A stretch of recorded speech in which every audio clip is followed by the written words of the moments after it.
Hello and Happy New Year, everyone. To be honest, I didn't think I was going to be able to make this video. I had plans to create this video on December 27th on a Monday, on a moon day, but I got my booster shot that day and I didn't have any symptoms, but I was feeling really tired and lethargic, so I decided to honor my body.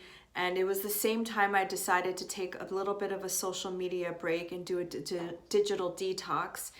And I was kind of in this pre-Jupiter and Pisces state of being in a different realm and being in the dream state. And I just kept going and going and decided I'm just going to honor my body and I'm not going to be on my technology, and truly honored this time of being unplugged. And I watched so many movies during this time. I watched the new Matrix movie, very Jupiter and Pisces in my view, and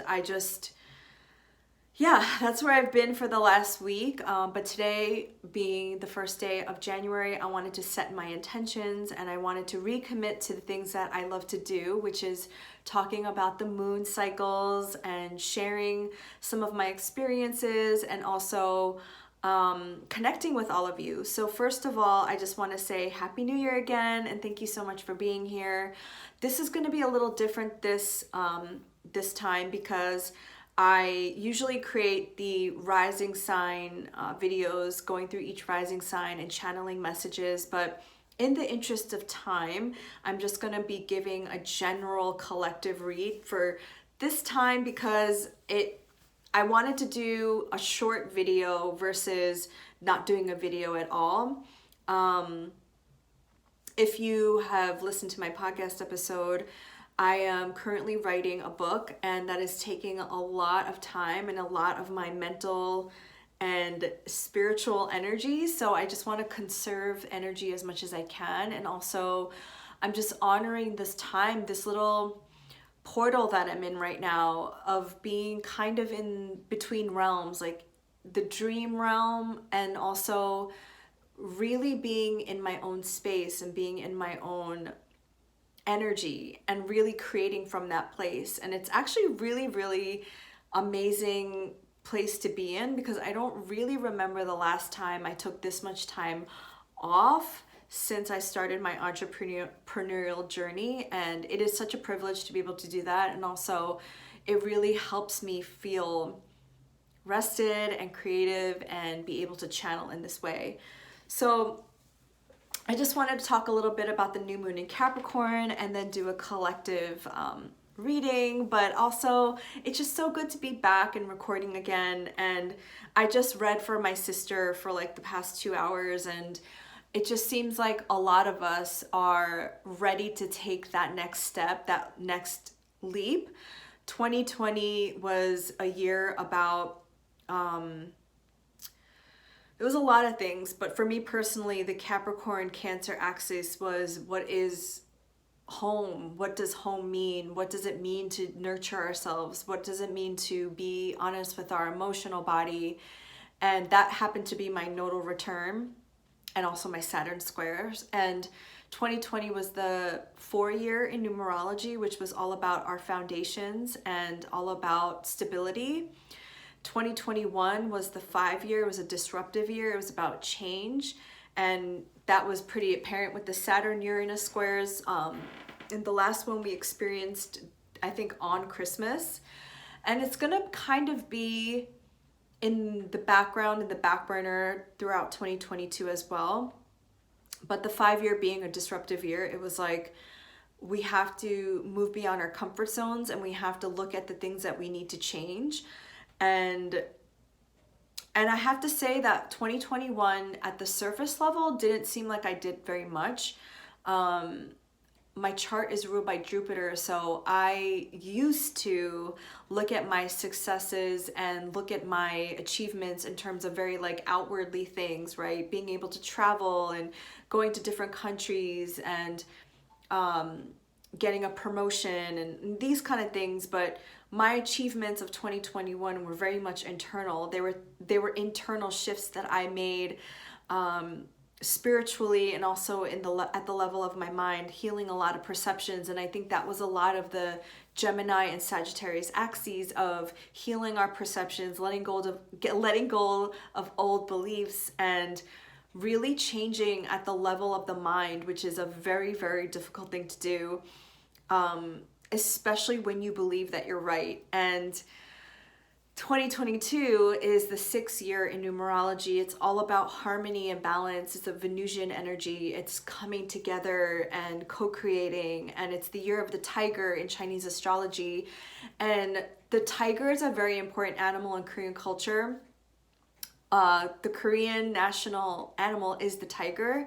And it's all about removing negative energies, removing any obstacles that are in your way. And it's an animal of empowerment, and it's a water tiger year. So it's really being honest with your feelings and being empowered at the level of your emotions. And what I mean by that is truly going after the things that set your soul on fire, set your heart on fire. And I'm going to talk a lot more about this as we go into 2022, because, and I was just telling my sister during her reading, in our society, as we were being raised, I grew up in America, so I can speak to that.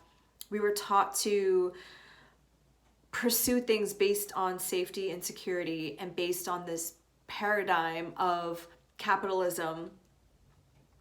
And I think we're at a point where we're at the last stages of capitalism. We're at 25 degrees of Pluto in Capricorn right now, and we're heading into America's Pluto return. And it's going to return back to Pluto, the exact position of Pluto, 3 times in 2022. And the first one, I think, is happening in February. And what happens in the last stages of capitalism is that we have to, as a collective and individually, ask ourselves, is this system working for us anymore? Is this system of making choices based on safety and security and our perceived idea of success working for us anymore? I truly believe at the spiritual level, and as I'm saying this, there's a little white feather passing through. Thank you, Spirit.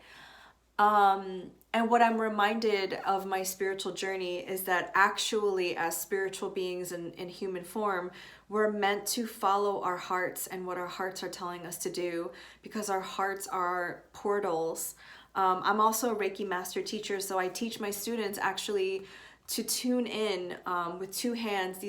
These are ruled by Mercury, right? With the 3rd house being about our hands, Gemini energy, and putting these 2 at our heart space and tuning into a divine presence, a higher power that is all-encompassing, unconditional love, because our hearts know the truth, and our hearts and love is the only thing that's real.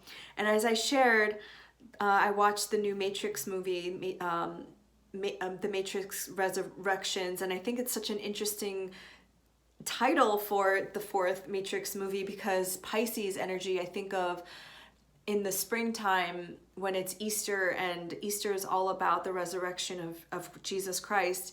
And Jesus was a very Piscean figure, right? That was like the Piscean age, and Jesus is represented by a fish.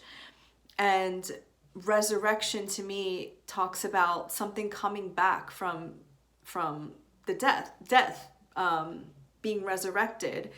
And there's so many themes in this movie, and I want to watch it again because there's so many little Easter eggs that I'm sure that I've missed. But and I'm not going to give out the spoiler alert because this is just a theme that I think everyone can resonate with.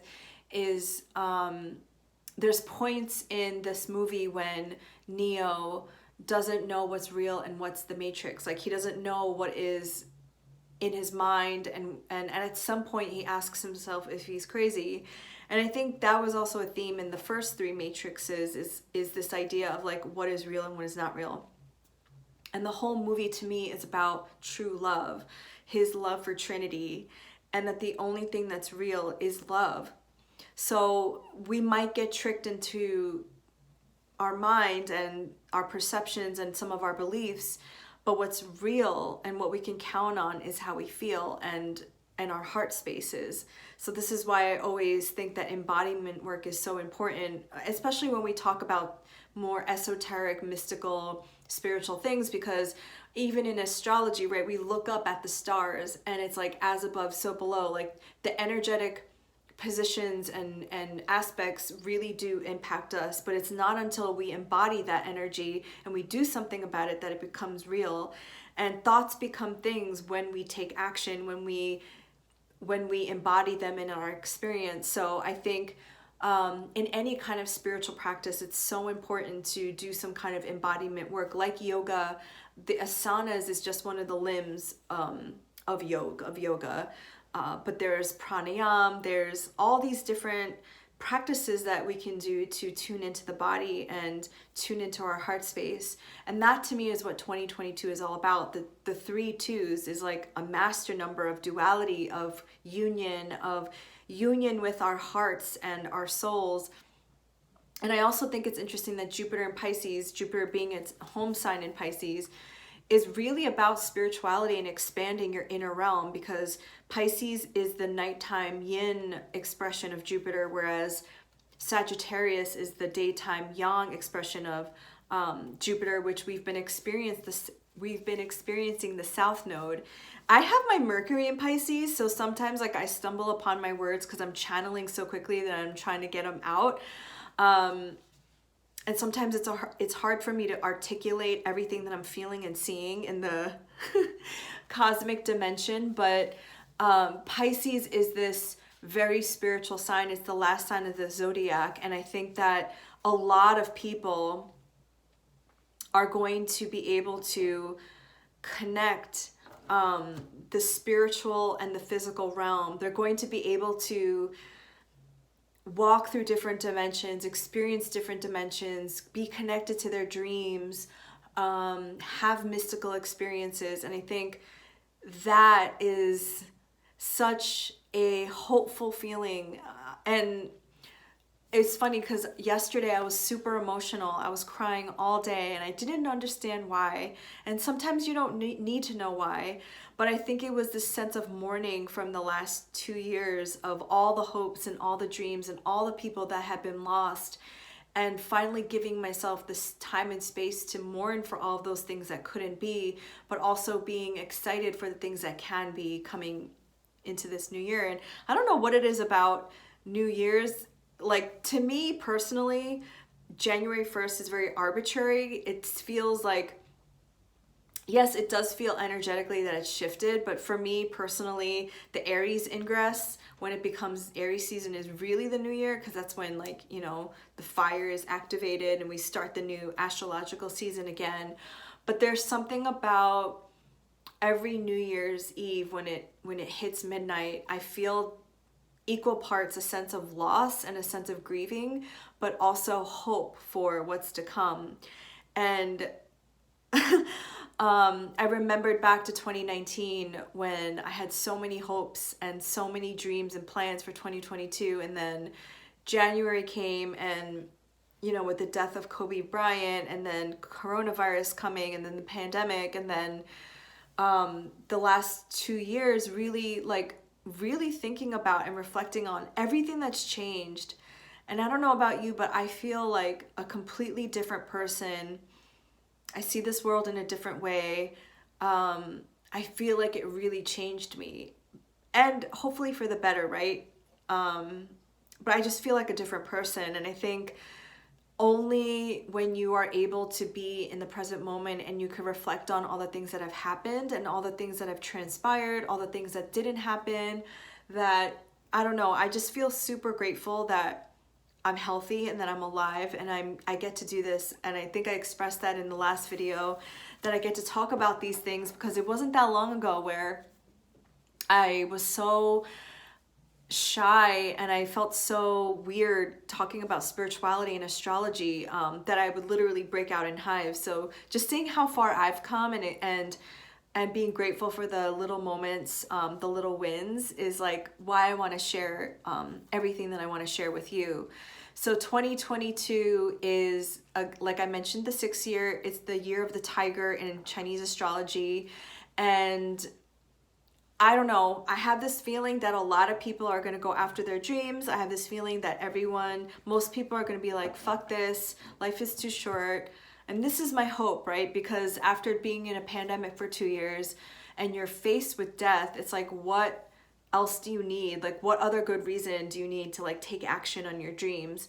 And remembering that piece of being fulfilled and being in love with your life is going to be so important walking into 2022.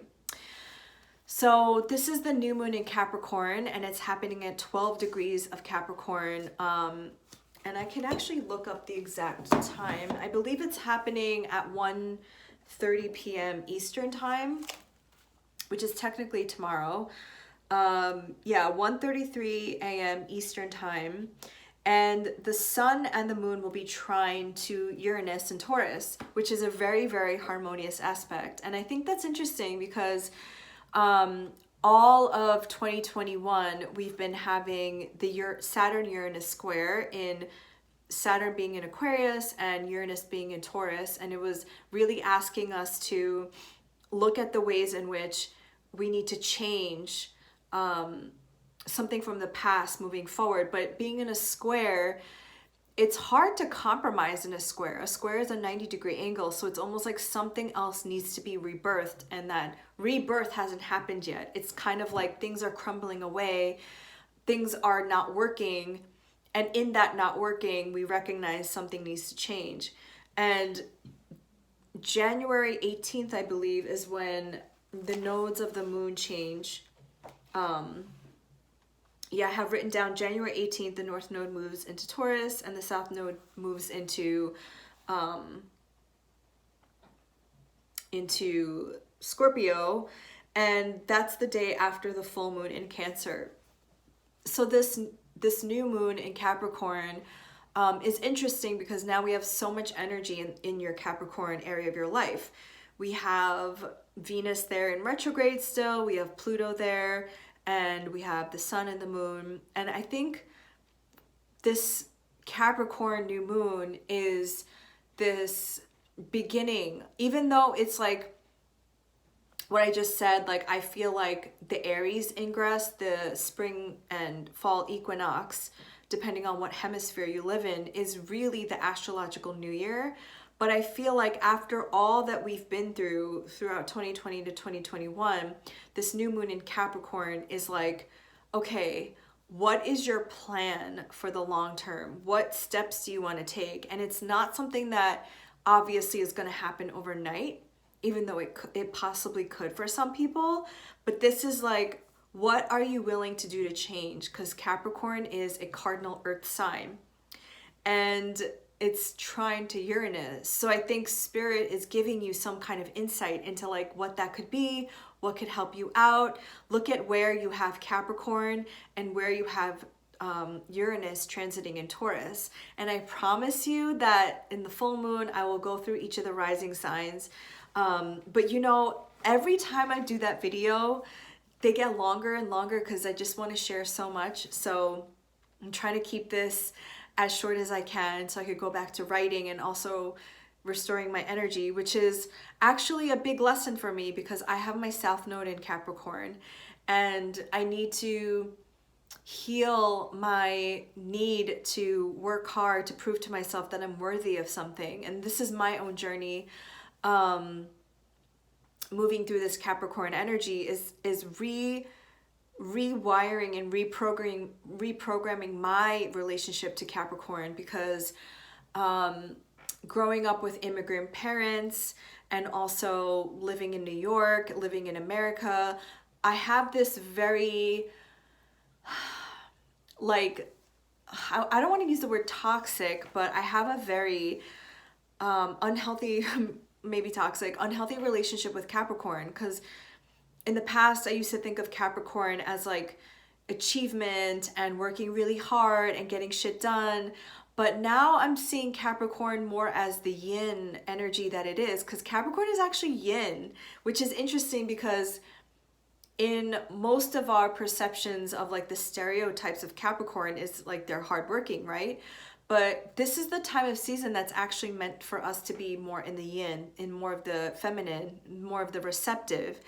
And Capricorn is a watery earth sign because the archetype is a sea goat.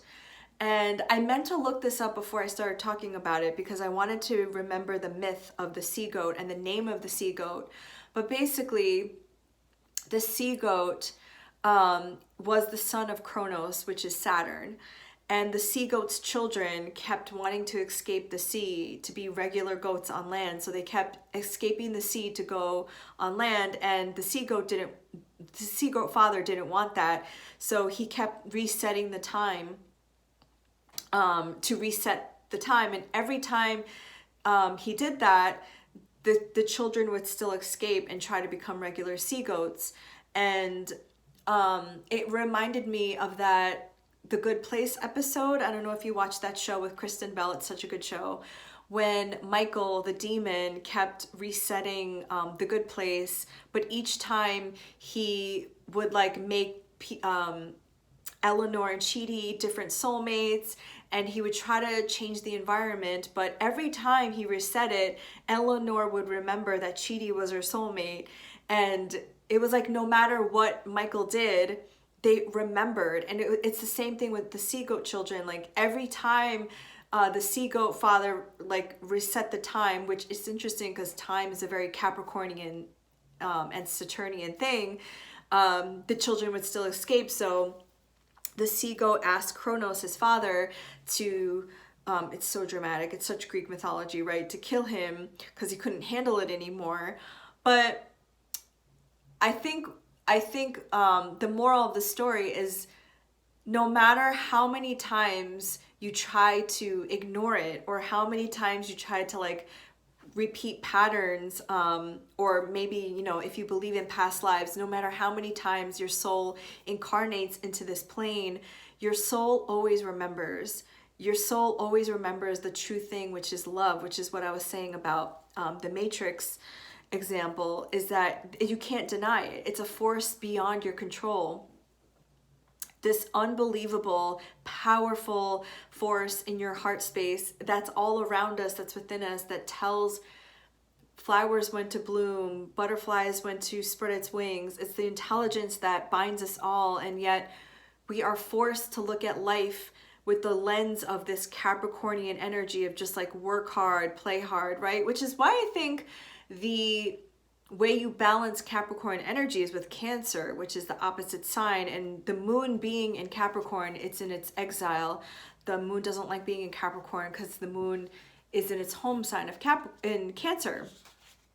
So I think in this new moon, if you set your intentions in the dark of the moon, remembering what it is that your soul is calling you to do, because Saturn is a very like karmic planet. It's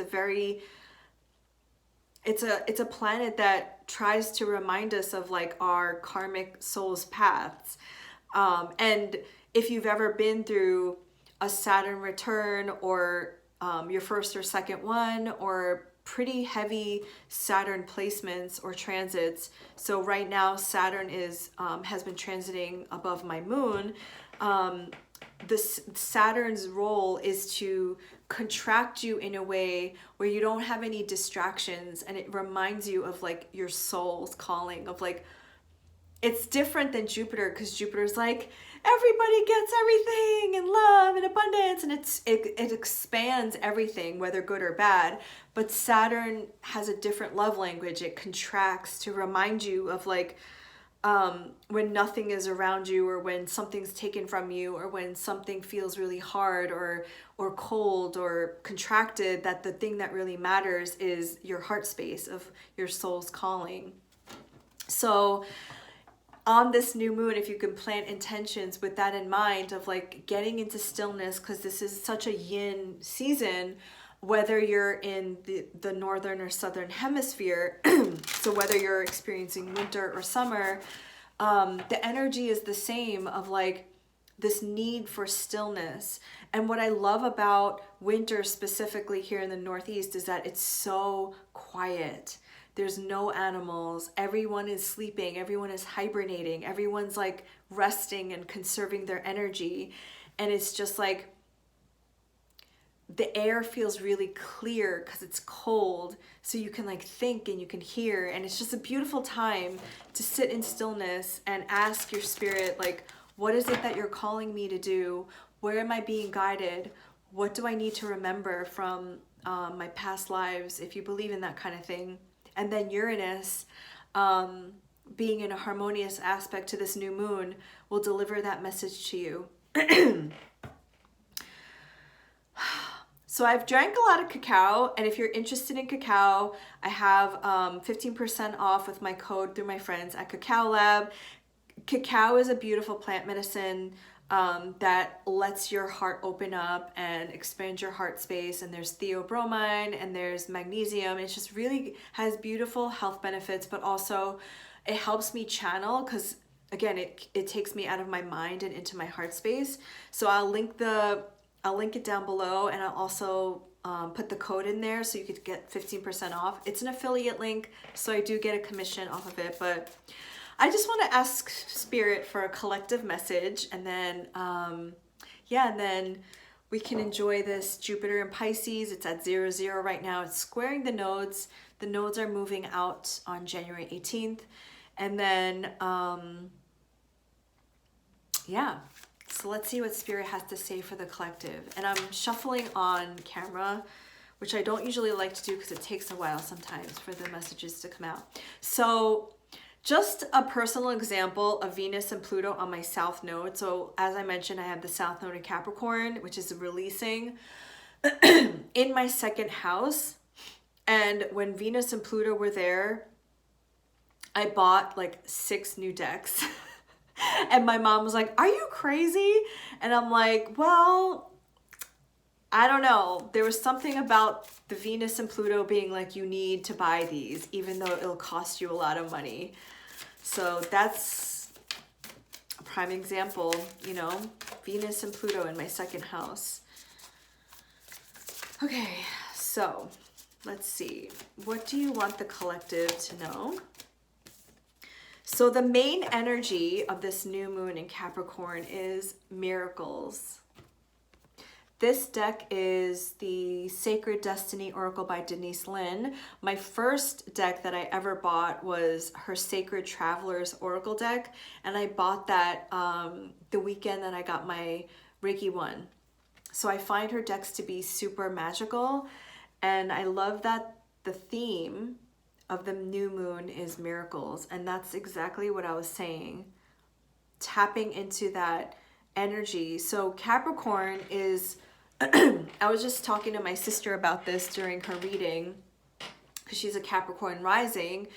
Capricorns and most earth signs need to see before they believe, but what's being asked of everybody is that we need to believe it before we see it. And that's like why Jupiter in Pisces is going to help us, because Jupiter is expanding our spiritual spidey senses so that we can feel beyond the physical realm. The moon talks about our feelings, and the moon is the astral realm. And we know when we're going to manifest something when we can feel it, and it manifests into the material realm when we experience it through our embodiment, what I was saying. So miracles. And Uranus being here definitely has some Promethean energy of like tapping into like future timelines and realities. So the bottom deck energy is success, and I actually got this for my own personal reading for 2022. Success, which is a very Capricornian word. And then I got this. I'm using all new decks, by the way, because I literally bought 6, and every day a new deck would come. My mom would be like, "What is wrong with you?" And I'm like, this is just my way of how I spend my money. I spend all of my money on decks and books. This is so I have Rebecca Campbell's Starseed Oracle, and this is her other deck, Work Your Light. It's very like starseedy. What do you want the collective to know? So first we have miracles. And I love that because miracles are something that happen. If you've ever done the course in miracles, miracles just happen, like they should just always happen. And if they don't, then something is wrong. Something needs to be healed. And a miracle can be so simple as like recognizing a rainbow in the sky after it rains, or like I find it a miracle when I see a cardinal out my window. A cardinal, if you don't know, is a red bird here in New York. Pillar of light, your vibration is rising. You are the oracle. Exactly.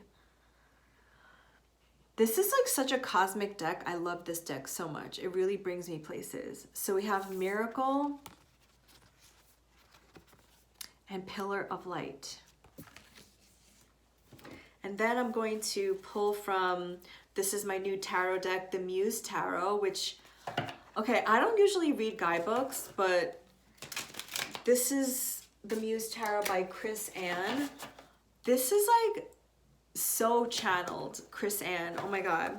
And I want to get, I don't know if, I think Chris Ann is a woman. Chris Ann also created the Light Seers Tarot, which I also want. But the images just really speak to me, and this is all about the muses. And I read the guidebook and I was like, this is completely channeled. I mean, most decks are, but it really spoke to me. So I'm gonna pick 3 cards. Any messages for the collective on this? Oh my gosh. One more. New Moon in Capricorn. This is so interesting because like a lot of the cards that are coming out, I got personally from my own new moon spread.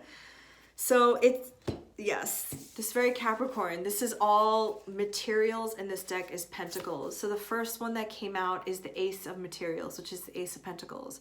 A new offer, a new beginning in the material realm, which is very Capricorn. And the material realm doesn't just mean like money. It doesn't just mean wealth. It means like something that you can physically, tangibly work with. Something that's in the material realm in terms of like, if it means you need to take action, if it means you need to learn something, if it means you need to save your money. This is a new beginning in some realm where Capricorn is. So check which house Capricorn is transiting. The Aces is an opportunity, but it's up to you to do the work. The second card that came out is the Nine of Materials, the Nine of Pentacles. This is Venus and Virgo energy. It's being self-sufficient. It's being embodied in... this card to me is different than like the Queen or King of Pentacles, because the Queen and King of Pentacles are like wealthy, right? They have material wealth. The Nine of Pentacles for me, or the Nine of Materials, talks about being fulfilled and wealthy on more aspects than just money. It's like educating yourself. It's taking right action. It's having right mind. This is Venus and Virgo. So Venus is an attraction. It's a binding energy. It's like things come to you because you already feel fulfilled. You already feel whole. Virgo is the sign of being of service, of... My sister is a Virgo, so I'm just trying to channel her energy. Someone who has got their shit together, because she does. She has her Venus in Leo, and I have my Venus in Aquarius. Venus in Virgo is like putting all your ducks in a row, being detail-oriented, taking right action. 1 and 9 is like the beginning of a journey while simultaneously ending a journey. Then we have the 5 of Pentacles, the 5 of Materials. And this talks about scarcity mindset. And this is something that I talked to my sister about because Pluto, again, Venus and Pluto are in Capricorn right now. A lot of people are going to be thinking about their scarcity mindset. They're going to be thinking about, what does abundance truly mean to me? And if any of you need an antidote, I'm currently reading The Soul of Money by Lynn Twist, and I love this money.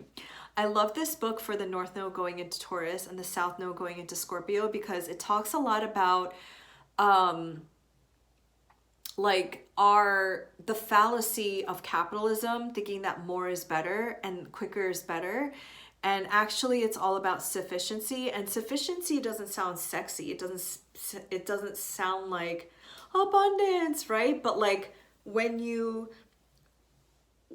can work with what you have, which is a very Saturnian thing, when you find sufficiency in the things that you already have within and also the things that you physically have, that's true abundance. True abundance is not getting more things. True abundance is looking around you and being like, I'm abundant as fuck.